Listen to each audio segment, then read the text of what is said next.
Hi everybody, welcome back to FRAG-MENTAL. Thank you for joining me. Got a different video for you today. I have a special guest. It's Nicola from the Sniff website. How are you, Nicola? I'm very well, thank you, Chris. Excited to smell something new. Thank you for joining me. So if you want to see what Nicola's thoughts are on some new fragrances, stay tuned to FM.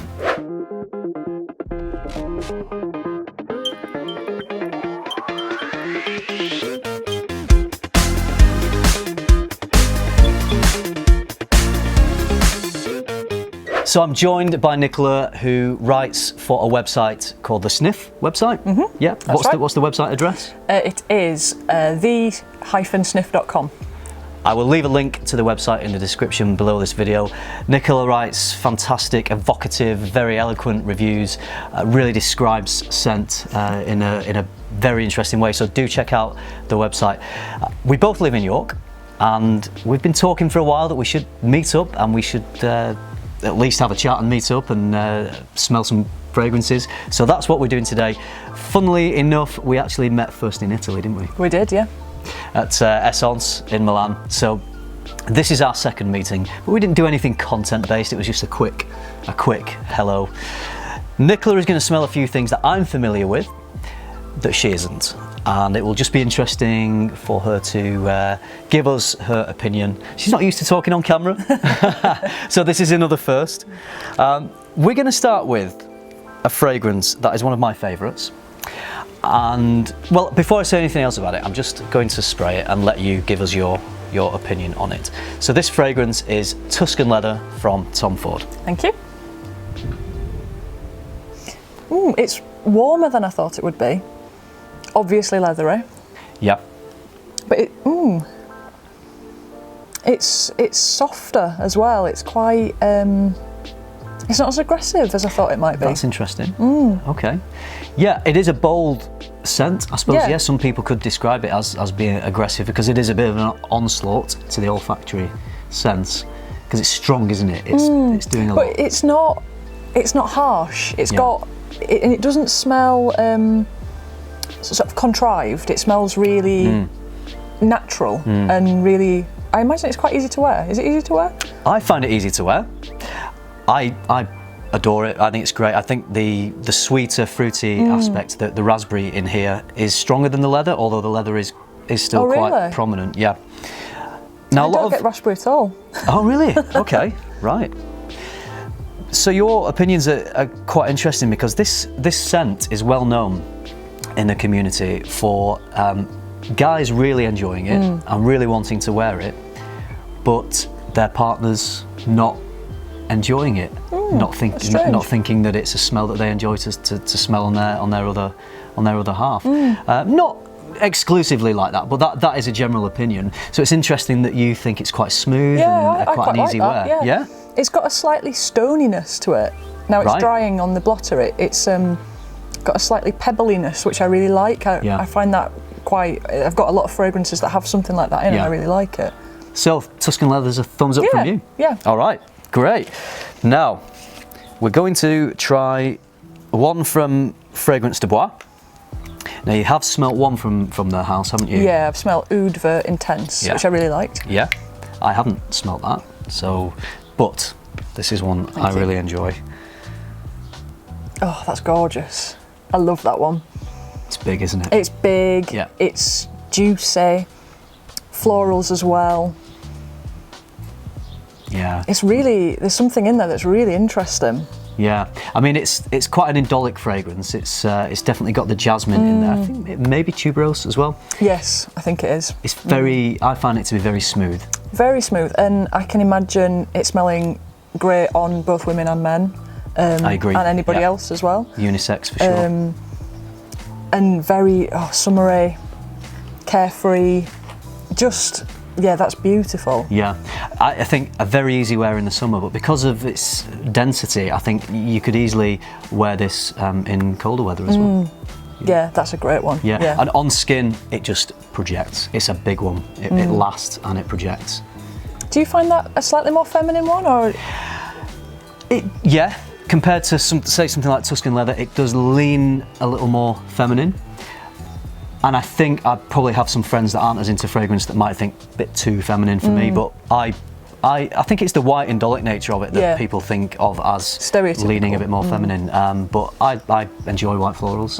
There's something in the sort of lower notes in that that I really like. Interestingly, with Fragrance de Bois, they use ethically sourced oud, Right. which they manage. They have the plantation, and but the oud doesn't always show itself in the typical oud way. Yeah. So it's not an animalic fragrance. No. There's nothing animalic and oudy about this. It's not sort of. It hasn't got that barnyardy, Nope. sickly sweet oud, but it's got a hum. And maybe it's that I'm picking up. Yeah, and I was chatting to them about this, and sometimes oud can be used more as a fixative to stabilise, to tease out the best of the other notes, rather than it being an oudy accord. Yeah. So I think that's really interesting, but it's a thumbs up for JAUNE Intense. Definitely, yeah. I mean, I've picked out some of my favourites here, so they might all get a thumbs up. But you never know. You never know. And we have a bit of a wild card to do at the end as well, so we'll keep that one as the last one. Now let's do the chronic. So everyone, no, let's not. I'm not going to sway your opinion at all. I'm just going to spray it and let you smell it. So you have smelled some BYRON. I have smelled some BYRON, and I've been very impressed by them. Right. Yeah, thank you. But no, I've not smelled the chronic before. Oh, that's gorgeous. It's got the BYRON DNA. It's kind of leathery, but in such a wearable way. It's so complex. It's very sweet. Yeah, complex, but not too challenging. No. At all. Oh, that's absolutely gorgeous. It's great. Oh, it's one a of real toss-up for me, whether I like this one better or the Fragrance de Bois. No. I just did a video of my top 5 most worn so far in 2019, and this was in the list. This smells a little bit like raindrops as well. It's got that kind of slightly fresh, slightly aquatic. Actual raindrops? Yeah. Or fragrance called raindrops? No, actual raindrops. Yeah. Like just a little sprinkling. You know when you get like a shower in summer, it's got that fresh, lovely aquatic vibe about it. I love that one. Yeah, that's a really good one. Yeah, I know what you mean. When you've got it's almost a sweet smell, isn't there? When rain falls on warm, dry kind of tarmac or concrete. Yeah, petrichor. Yeah. That's gorgeous. It is, yeah. So it's a big old creamy sandalwood scent. That sandalwood, I think, is the most prominent. It's got like it's a bubblegum sweet scent, but it's got a backbone. It's got some structure and integrity to it. And so it's not just overly sweet. Yeah, the bubblegum's not like annoying. It's enticing rather than being irritating, which I really like. Yeah. It does remind me a little bit of Tara Mantra by Gree. I don't know it, right. That's got a slightly bubblegummy note in it, and it reminds me of that. And but this is lovely. It's so wearable. Very wearable. If there are any noises, like maybe dogs barking, we are recording this in Nicola's back garden. There's lots of neighbours. We're lapel mic'd up, so hopefully, if there's drilling or dogs, you'll still hear us okay. But just to give you context about our situation, the chronic is very versatile. I think I reach for it a lot because I can wear it in most occasions, and I could wear it any time of year. I think it works nicely in the summer. To me, it has a resinous quality that reminded me a little bit of By the Fireplace from Amazing Margiela. Yeah. That resinous woodsy quality. Has it got a bit of tobacco in? Because I think there's a little bit of something. It's not listed, but I know what you mean. Yeah. That sweet resinous character that you can associate with tobacco. Yeah. It's very easy to wear, and it smells great to other people. You know, a lot of people will smell this because it projects a lot. Yeah. I mean, the performance of it makes me wonder how scents can sometimes smell great but not perform when something like this just performs so well. And the thing I really enjoyed about BYRON so far, I've only smelt 3, and this is the 4th one I've smelt, they all have a very similar character. You know, they've got a recognisable BYRON DNA. But I've liked all of them that they've done, so which is quite something to get that, you know, high hit rate. Yes, absolutely. Now, where's my... I'm just going to... the NISHANE that I was going to get Nicola to smell next, I left in my bag in there, so just bear with me. So we're back. I realised that the NISHANE fragrance I wanted Nicola to smell I've not actually brought with me, which was Annie, which I love. It's really blown me away, that one. But this one I have just smelled today, and I thought it was, I really enjoyed it. So just see what you think about this one. Look at the colour of it, yeah. Thank you. And the reason I smelled this one today was I was filming a video on a fragrance from Miguel Matos, Fragrantica writer, and he's composed his own line of fragrances, but he did this one for NISHANE. Ah, right. Interesting. It's very, very dense, very... It almost smells like smelling salts or something like that, something that really wakes you up. Like an Olbas oil style, eucalyptus. Eucalyptus, yeah. I don't know if there's eucalyptus or fir in there, but there's definitely mint, and I think that's combining with other green notes. Yeah.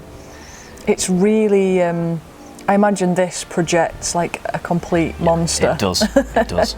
Yeah, I was testing it against Miguel's other one, which is called Silverstone, as I was doing the review, just because I wanted to have a bit of knowledge on that as I was talking about it in the video, and that one was just killing. Yeah. That one was the other one was nice, but in terms of projection, this one was just clouding. This is massive, isn't it? It's big, bold, almost baroque scent. Yeah, yeah, very masculine to my nose. Okay. Very masculine leaning, certainly. Are you familiar with Baccarat Rouge 540? Yes, yeah. This reminded me of that, but on steroids. Yeah. Like a massively amped up version of Baccarat 540. Yeah. And it's going a little bit leathery now. Yeah. A little bit more sort of smooth and a little bit less punchy, but it's still really quite massive. Yeah. Just off the little spray I did on my skin, I really enjoyed how it smelled off me. Really enjoyed it, and it projects. It's definitely interesting. It's really interesting. Yeah. And I think a lot of NISHANE stuff is very interesting. Very, it's all wearable, but complex and interesting at the same time. This is one that I think you'd have to wear a few times to get into. Yeah. And to really sort of understand. It's not, you can't just pick it up and, like, I know that one now. It's fascinating though. Takes some time. You have to take some time with that one, to appreciate it. I agree with you. So we're just going to do one more quick one. I think the camera might have slid onto a little angle there, but so apologies. But you can still see us and hear us, so hopefully that's all right. Now, you don't know what this one is, do you? Nope. It's a pretty new fragrance, which has caused a little bit of a stir. Thank you. See what you think. And let me know if you do think you know what it is. Ice. It's like an icy citrus. Yeah. By the way, the name's up on the screen, so everyone watching at home will know what you're smelling. It's distinctly not as complex as the others. I think. It is a niche fragrance. Pleasant, but I feel like we've seen this before. I don't know what it is, but I feel like I've smelt it before. You know, like. You would be correct. Yeah, it's just a really clean, Yeah. quite simple, Yeah. straightforward, icy citrus. Yeah. It's got mandarin in the top, which is giving it the fruity citrus. It's actually the new Aventus Cologne. Oh, right. So you have smelled it before, because it does definitely have that Aventus DNA. Now, what you won't get off this one is, unfortunately, it dies fast. Right. Of these top notes that you're getting now, which I really enjoy. I think it sparkles. I think it's lovely. It's like you say, it's clean, fresh, masculine. Yeah, definitely. After an hour on my skin, it's a skin scent. After 2 hours, it's kind of gone. It's not very complex either. I don't feel like it's telling me a story. I feel like it's light. just, light and thin. Yeah, yeah. Pleasant, but light and thin. Yeah, okay. So if you were to smell that on a person, would you think, ooh, that, you know, that draws me in, or would you just think it's fairly pleasant? But I'd think they'd bought a designer fragrance, to be honest with you. I'd think they'd paid £30 and got something from Boots. I'm afraid. Yeah, and that actually goes for, it's £215 for 100ml, I think. Doesn't justify that price tag, in my opinion. If I'm picking a favourite, it's the Chronic by far.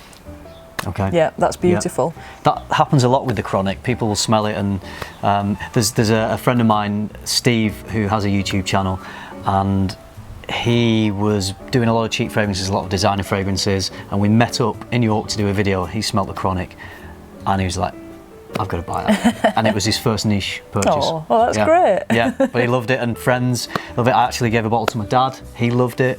So it is just a very crowd, I guess you could call it a crowd pleaser. Yeah. But interesting for the wearer. It is, as well. and I can imagine it suiting a lot of people, men, women, children, dogs. Let's all smell of the chronic. Yeah, well, my dog does enjoy it. Yeah. I spray it on him all the time. Poor thing. Not really. Well, that completes all the fragrances we've had. It's been lovely to meet up with you, Nicola, and great to get your opinions because, you know, obviously you know what you're talking about. You know, your writing is fantastic. So great to get your opinion on some of these fragrances. Things like Tuscan leather, Aventus Cologne. There's a lot of people out there always interested in other people's opinions. So thank you for sharing those with us. No problem. Thank you for having me. And once again, please do check out Nicola's writing on the Sniff website. Link is in the description below this video. It's a great read. So thank you for watching, everybody. Thank you to Nicola. I hope you found it enjoyable and useful. And remember, keep tuning into FM and keep smelling good.